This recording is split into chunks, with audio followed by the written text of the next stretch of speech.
이 시간 함께 봉독할 하나님의 말씀은 마가복음 9장 30절로 32절의 말씀입니다. 자, 우리 함께 한 목소리로 봉독하시도록 하겠습니다.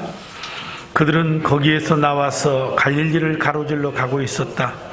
예수께서는 이것을 남들이 알기를 바라지 않으셨다.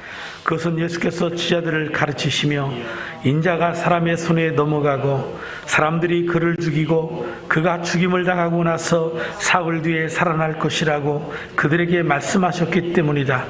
그러나 제자들은 그 말씀을 깨닫지 못하였고 예수께 묻기조차 두려워하였다. 아멘. 자, 오늘 봉독해드린 본문의 말씀을 중심으로 해서 오라 통제로다, 이런 제목을 가지고 함께 말씀을 나누겠습니다.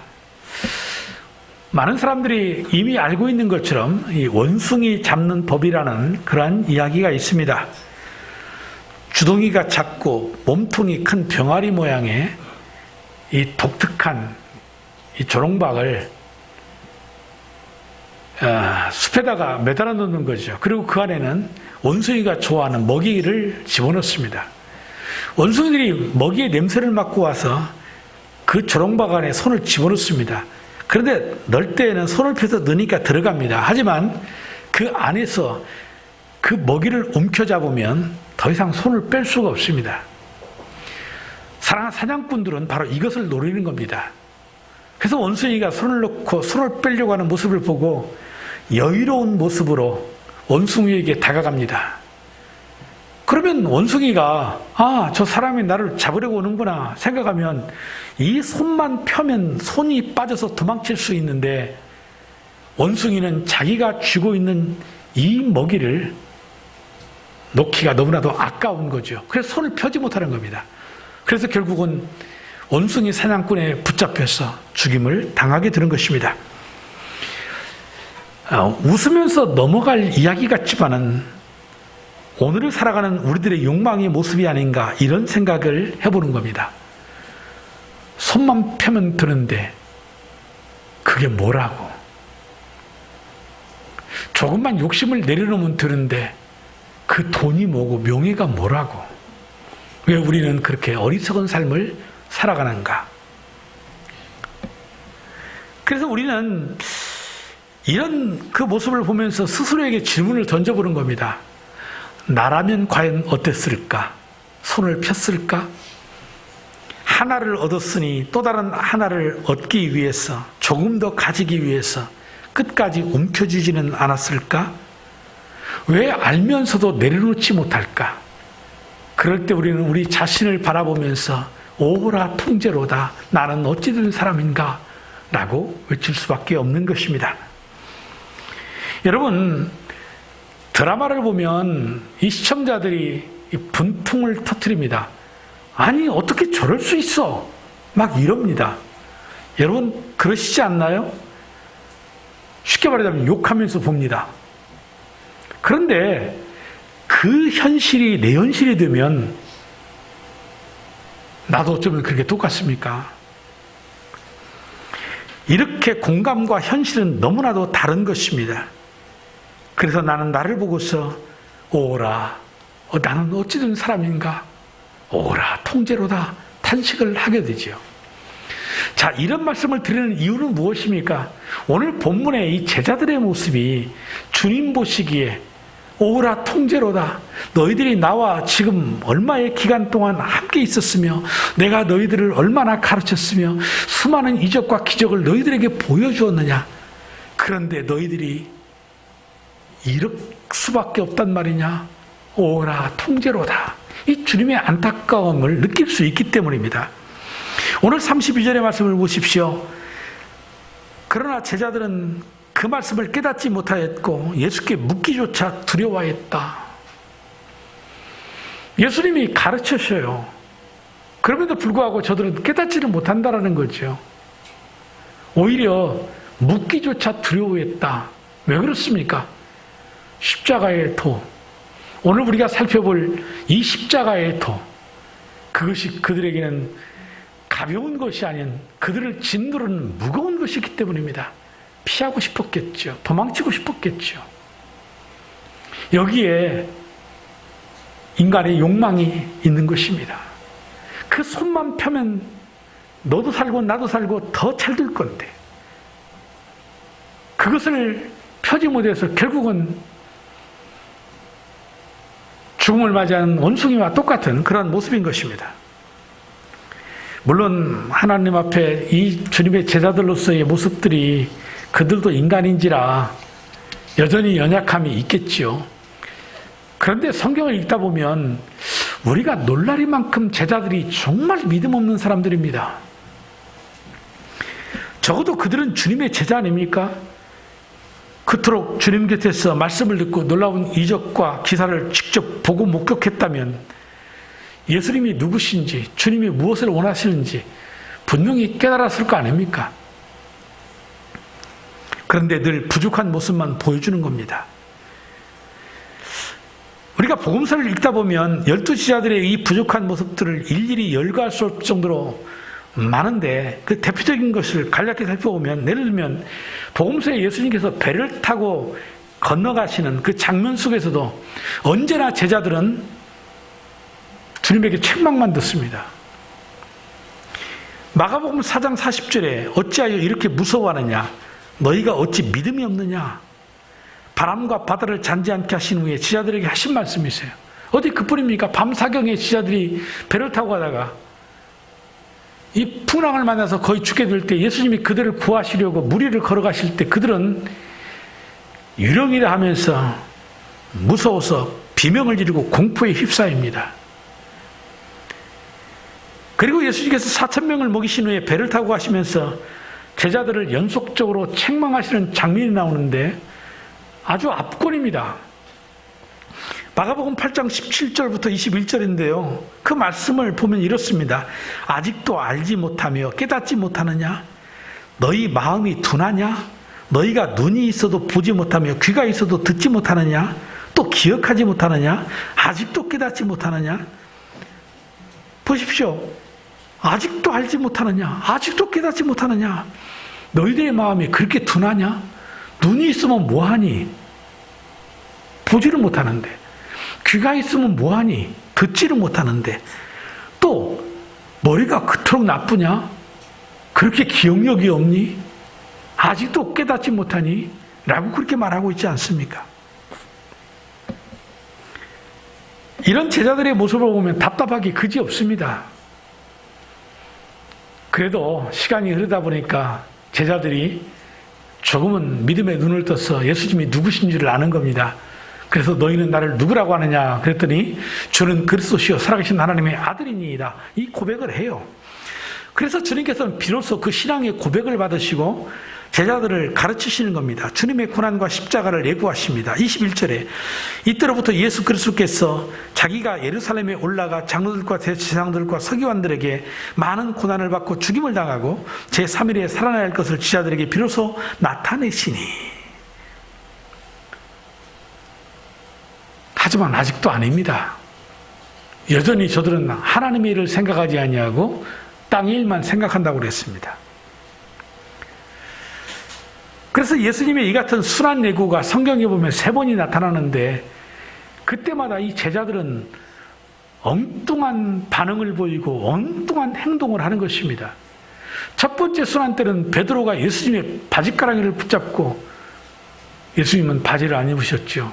통침하셨는데 예수님의 다리를 붙잡으시고 그럴 수 없다고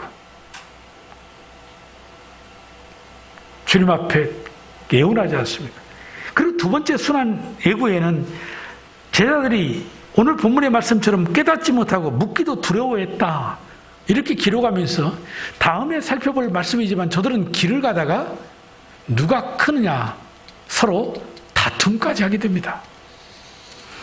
세 번째 예고는 한술 더 떠서 야고보와 요한이 주의 영광 중에서 우리를 하나는 주의 우편에 하나는 주의 좌편에 앉게 하여 주시옵소라고 요즘 말로 하면 어머니의 치맛바람을 앞세워서 청탁을 하는 장면들이 나오고 이 장면을 보고 나머지 제자들이 분노하며 씩씩거리는 모습이 나오고 있습니다. 즉 주님은 십자가를 말씀하고 있는데 제자들은 십자가에는 전혀 관심이 없고 이 세상의 부귀와 영화에 관심을 두고 있는 것입니다. 그리고 더 안 좋은 상황이 있는데 이 상황이 뭐냐면 시간이 지날수록 주님과 제자들의 관계가 더욱더 좋아지기는커녕 더 악화된다라는 것이지요. 여기에 정말 우리의 이 상실감이 있어요. 어쩌면 우리의 믿음들도 가만히 생각해 보세요. 제가 처음에 예수를 만나 신앙생활했던 그 감격과 뜨거움과 그 열심은 사라져가고 내가 지금 목사가 되어 있지만 때로는 내가 믿음이 있나 이런 생각을 할 때가 있어요. 아니 예수 믿은 지가 벌써 수십 년이요. 목사까지 됐으면 시간이 지나면 지날수록 믿음이 더 성장해야 되는 거 아니겠어요? 그런데 말은 잘하는데 어느 때 보면 믿음이 아니에요. 오라 통제로다. 얼마나 주님 보시기에 답답하실까요? 그래서 이 주님과의 제자와의 관계를 보면 첫 번째는 저들이 무지해요. 주님이 누구신지를 모르잖아요. 그러다가 두 번째 단계에서는 주님이 누구신지는 아는데 주님의 뜻을 오해합니다. 그러니까 엉뚱한 반응을 보였다고 말씀드리는 거예요. 그리고 세 번째는 배반의 단계입니다. 가룟 유다가 예수님을 은삼십에 팔아먹습니다. 베드로는 주님을 모른다고 3번이나 부인하고 저주까지 합니다. 그리고 나머지 10제자들은 다 도망쳐버립니다. 이게 어찌 된 일입니까?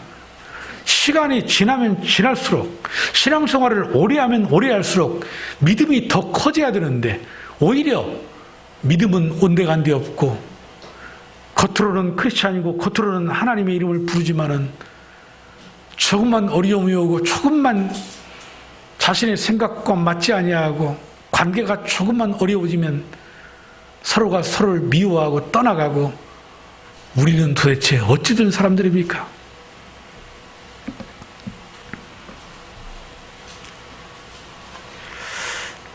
그래서 오늘 본문에는 듣지도 깨닫지도 못하는 답답한 마음을 이렇게 기록해 놓은 겁니다.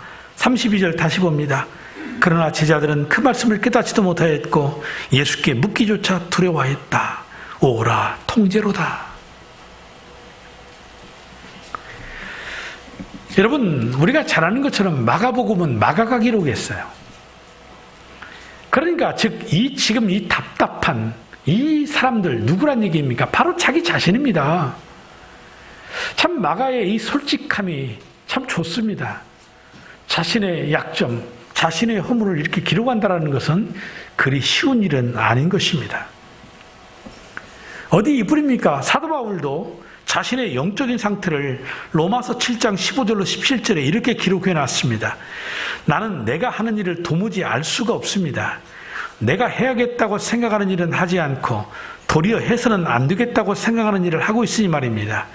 그런 일을 하면서도 그것을 해서는 안 되겠다고 생각하는 것은 곧 율법이 선하다는 사실에 동의하는 것입니다. 그렇다면 그와 같은 일을 하는 것은 내가 아니라 내 속에 자리 잡고 있는 죄입니다. 이 수천 년 전 이 사도 바울은요, 해서는 안 되겠다고 생각하는 일을 갖다가 죄라고 그랬습니다. 그러면서 아하, 내 마음속에 선이 있고 악이 있구나, 그런 고백을 하고 있는 것이죠. 우리 자신을 보아도 우리 마음에 선한 마음이 있고 악한 마음이 있어요. 여러분들은 어떻습니까? 그렇지 않나요? 어느 때는 굉장히 내 자신이 의롭고 선한 것 같아요. 그런데 악을 행하는 내 모습을 보고 절망하는 거죠. 아, 어찌된 사람인가. 그래도 우리에게 희망이 또 있는 것은 악을 행하다가도 그 악이 잘못된 걸 깨닫고 아, 이건 죄구나. 그래서 하나님 앞에 내가 선을 행하는 거 내가 하는 거 아니고 이거 하나님께서 성령님께서 하시는 거구나. 이거 깨닫는 거지요. 이렇게 우리의 마음에 선한 마음과 악한 마음이 함께 공존한다는 것이죠. 그래서 바울의 결론이 뭡니까? 아, 나는 비참한 사람입니다. 누가 나의 이 비참함에서 나를 구원해 줄 수 있단 말입니까? 우리 주 예수 그리스도밖에는 결코 나를 이 비참함에서 구해 줄 사람은 없습니다 라고 말하는 것입니다. 이 비참함이라는 것은 무엇입니까? 더할 수 없이 슬프고 끔찍하다는 겁니다. 내가 내 모습을 보고 참 비참하고 참 끔찍하다. 이게 우리 모습이에요. 우리 모습이에요. 앞에서 말한 것처럼 남에게 이렇게 하라 저렇게 하라 얼마든지 해답 줄 수 있어요. 근데 그 현실이 내가 되니까 내가 깊은 수렁에 나도 빠져서 허우적대는 거예요.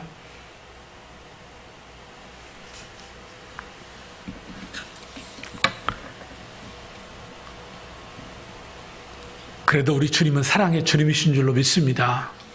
왜입니까? 포기하지 않으십니다. 우리 주님의 사랑은 결단코 한 번도 우리를 버리시거나 포기하신 적이 없으신 분이세요. 그래서 마가복음 9장 30절로 32절을 보십시오. 주님은 이런 상황에 있어서 제자 양성을 포기하지 않으십니다. 그들은 거기에서 나와서 갈릴리를 가로질러 가고 있었다. 예수께서는 이것을 남들이 알기를 바라지 않으셨다. 그것은 예수께서 제자들을 가르치시며 인자가 사람의 손에 넘어가고 사람들이 그를 죽이고 그가 죽임을 당하고 나서 사흘 뒤에 살아날 것이라고 그들에게 말씀하셨기 때문이다. 무슨 말씀입니까? 변화산의 사건 이후에 주님께서 이 다볼산 밑을 떠나 갈릴리로 가시면서 아무도 알게 되기를 원치 않으셨다는 겁니다. 그 이유가 뭐냐? 제자 양육을 위해서입니다.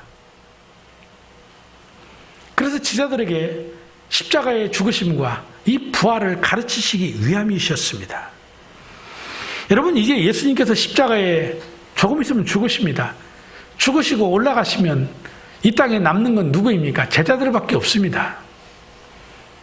주님으로부터 가르침을 받은 제자들. 결국 저들이 세상을 변화시키고 세상을 구원할 사람들 아닙니까? 그런데 예수님이 세상을 떠나실 때 제자 몇 명 만들었어요? 크게 보면 12명. 12명밖에 없어요. 그리고 이 사도행전에 나오고 있는 하나님의 성령을 체험했던 120명. 물론 제자들 포함이겠죠. 그러니 제자들과 우리가 흔히 말하는 사도 다음의 속사도들, 직접적인 부르심을 받지 않았지만 끝까지 주님 곁에서 제자들과 함께했던 그 120명밖에 없는 겁니다. 그래서 어떤 면에서는 예수님의 제자 양성은 실패한 양성이다, 뭐 이렇게까지 표현하는 분들이 계세요. 숫자적으로 볼 때는 그렇죠. 적어도 주님께서는 이 땅에 수백만 명의 제자를 만들고 하셨으면 얼마나 좋을까. 그런데 딸랑 120명.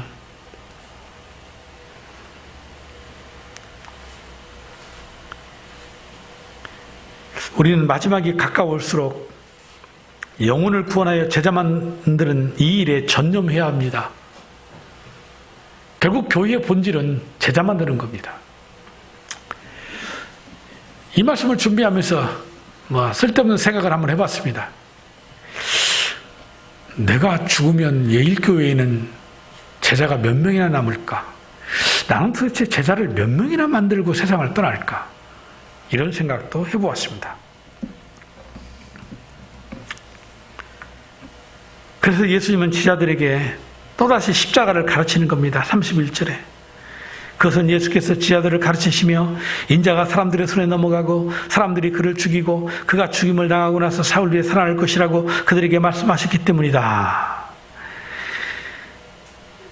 예수 그리스도께서 그리스도라는 사실을 고백을 받으신 후에 십자가를 가르치시고 변화산에 내려오셔서 십자가를 가르치시고 그 후에도 계속하여 주님은 제자들에게 십자가를 가르치십니다.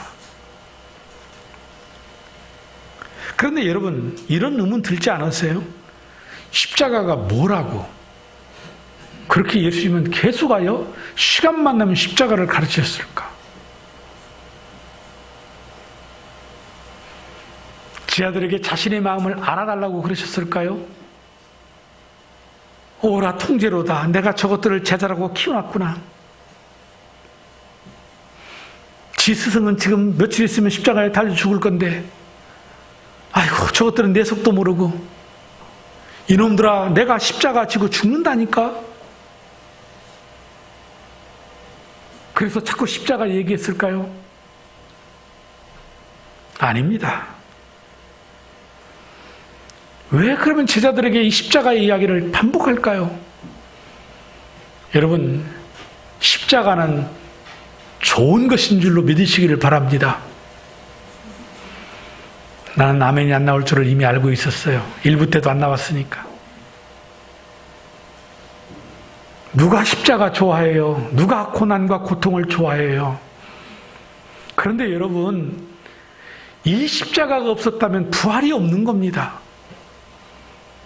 하나님의 나라가 없는 겁니다. 십자가는 부활의 소망과 하나님의 나라로 들어가는 통로인 것입니다. 십자가의 고난은 잠깐이지만 이 부활의 영광, 하나님의 나라의 소망은 영원한 것 아니겠습니까? 그러기에 주님은 제자들에게도 한 알의 밀알이 땅에 떨어져 썩지 아니하면 많은 열매를 거둘 수 없다고 하신 것입니다.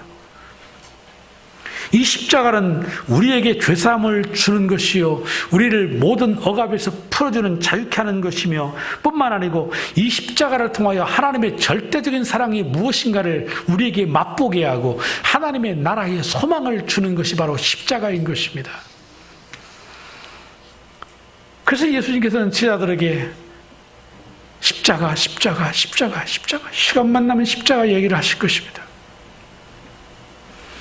여러분들이 정말 사랑하는 그 누가 있다면, 그것이 남편이든 아내이든 자식이든 부모이든, 정말 사랑한다면 나쁜 거 주겠어요? 좋은 거 주지요. 가장 좋은 거.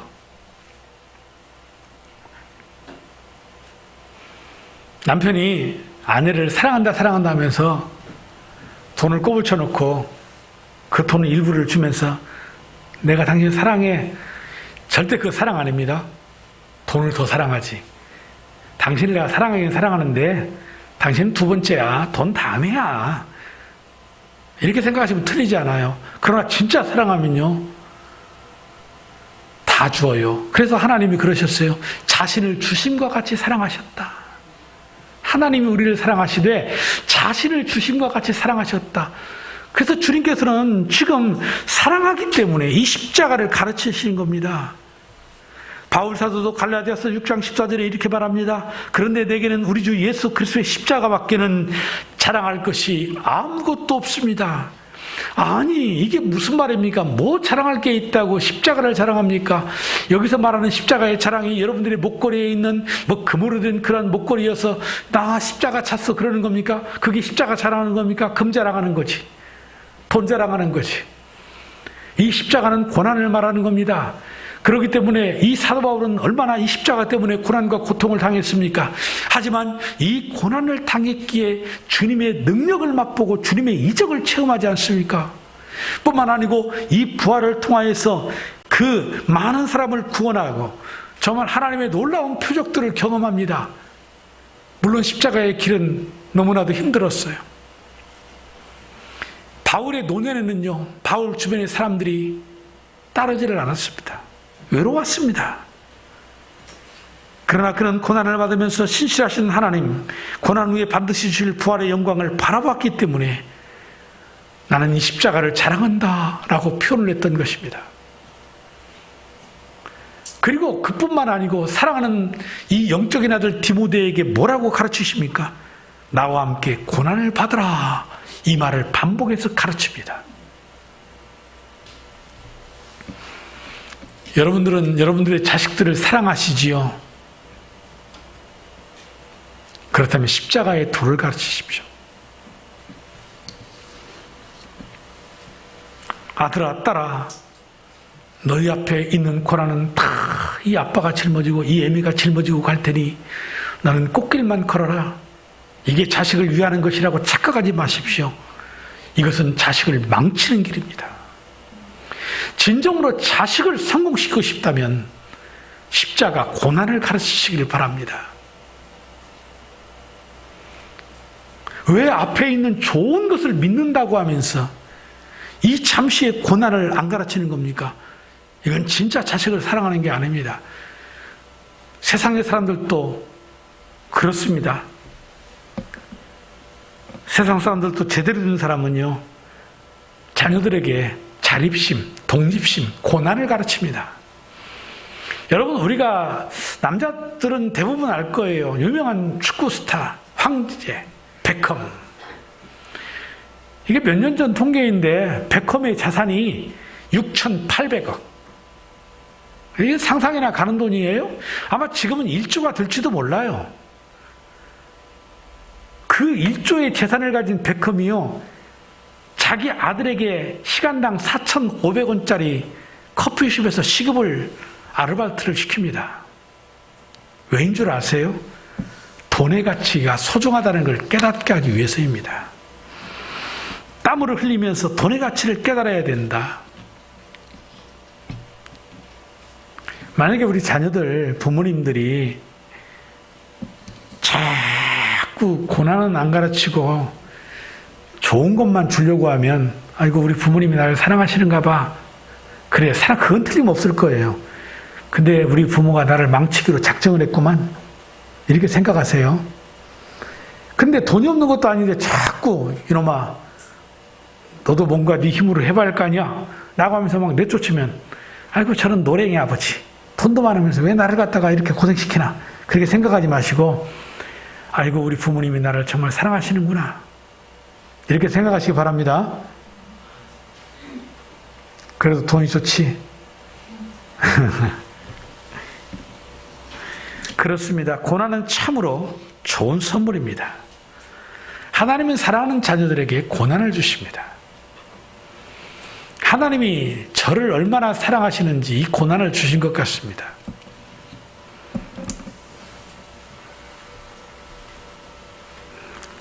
저의 믿음을 되돌아보게 하고 순수하게 하고 교만한 나를 겸손하게 만드시는 것 같습니다. 내 아내의 마음을, 내 자녀들의 마음을, 그리고 내 부모와 형제들, 우리 성도들의 마음을 더 이해할 수 있는 것 같고 또 사랑하게 만드는 것 같습니다. 여러분, 기도가 고난이라고 생각하십니까? 그 기도의 고난의 길을 걸어가십시오. 그래야 능력을 체험합니다. 삶 공부가 그리 싫습니까? 그것이 고난이라고 생각합니까?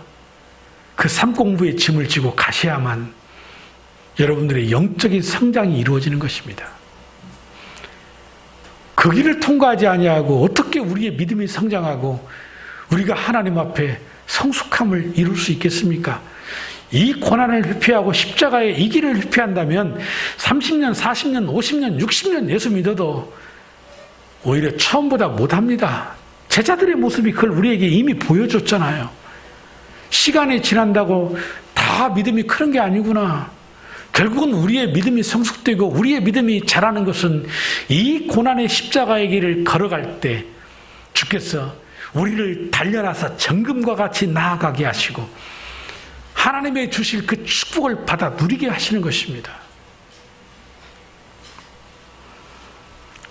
그런데 여전히 제자들은 십자가를 두려워하는 것입니다. 다시 32절입니다. 그러나 제자들은 그 말씀을 깨닫지 못하였고 예수께 묻기조차 두려워했다. 왜입니까? 십자가에 대한 거부 반응입니다. 십자가 싫다라는 겁니다. 지금 저들의 제자들에게는 이 세상에 야망, 꿈이 있습니다.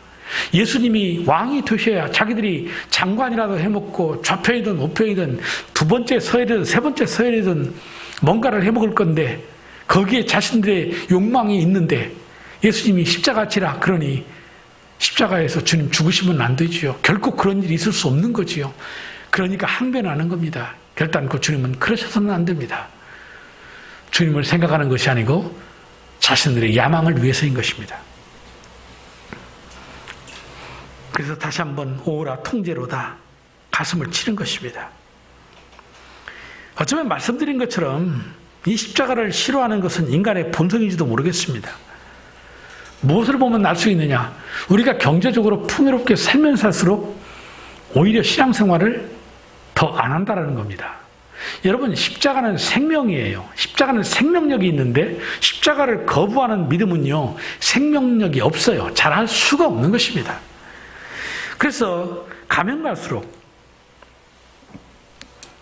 믿음이 성장하기보다는 퇴보합니다.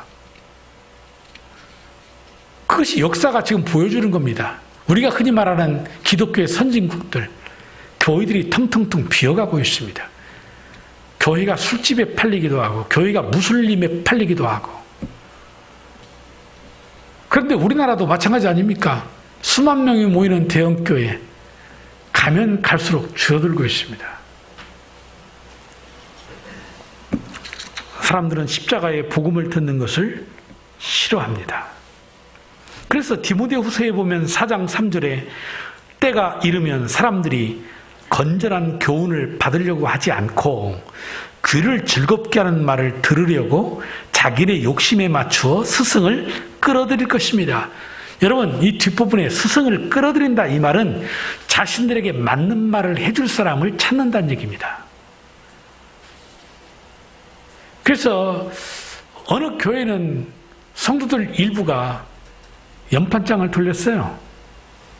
거기다가 목사님에게 요구하는 겁니다. 목사님, 우리 세상에서 살기 힘들고 어렵습니다. 그러니 교회에 와서는 좀 희망의 설교, 소망의 말을 듣고 싶습니다. 죄나 고난, 고통 이것을 참아내라, 견뎌라. 제발 이런 얘기 좀 하지 말아 주십시오. 라고 해가지고 목사님에게 편지를 썼어요. 근데 실제 있었던 일이거든요. 여러분 어떻게 생각하세요?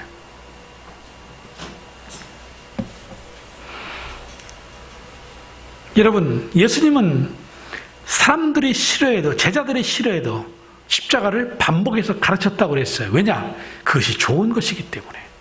그러니까 십자가의 도를, 십자가의 고난을 가르치지 않는다는 것은 결국은 그 순간에는 목사도 좋고 성도들도 좋을지 모르지만 결국은 목사도 죽는 거고 여러분들도 죽는 겁니다. 함께 망하는 겁니다. 십자가 외에는 다른 어떤 것도 우리를 구원으로 인도하는 길이 없기 때문인 것입니다. 그러므로 이 좋은 십자가 날마다 전하기를 위해서 여러분 기도하십시오. 저를 위해 기도하시되 건강 위해서 기도해 주시니 감사하고 다 좋은데 우리 목사님은 이 십자가의 도를 전하는 목사 되게 해주세요. 여러분들이 다른 목사님들의 설교와 내 설교를 비교할 가치도 없겠지만 그리 제가 훌륭한 사람 아니니까. 하지만 제 설교의 특징은 여러분들이 아시는 것처럼 언제나 성경 구절이에요. 그 본문의 말씀. 그 속에서 주님이 무엇을 말하려고 하는가. 오늘 이 본문을 가지고도 얼마든지 우리가 인문학적인 설교를 할 수 있어요. 좀 인문학이 대세다 해서 교회 안에서조차도 인문학 그러는데 그것이 물론 설교의 한 부분을 도움을 주는 방법일 수는 있겠지만 여러분, 설교는, 이 성경은 인문학에 그쳐서는 안 돼요. 철저하게 정말 우리의 죄를 지적하고 우리에게 회개를 촉구하고 하나님 앞에 나오게 하는 말씀이 돼야 되는 거 아니겠어요? 그러니까 여러분들은 저를 위해 기도해야 돼요.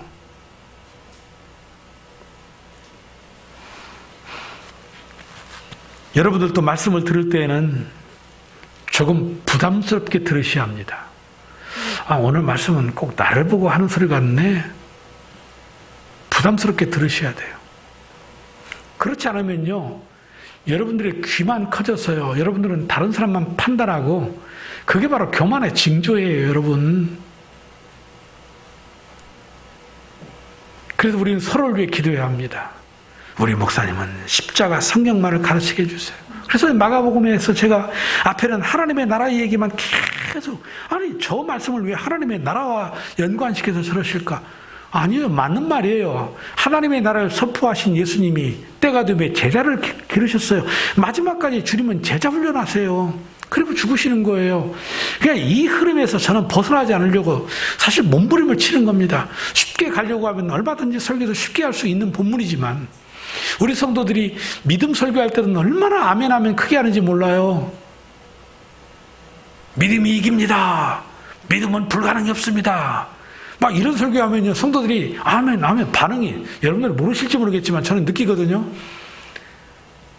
근데 그 말이 틀린 말은 아니지만 결국은 결론은 하나님의 나라와 이 제자도예요.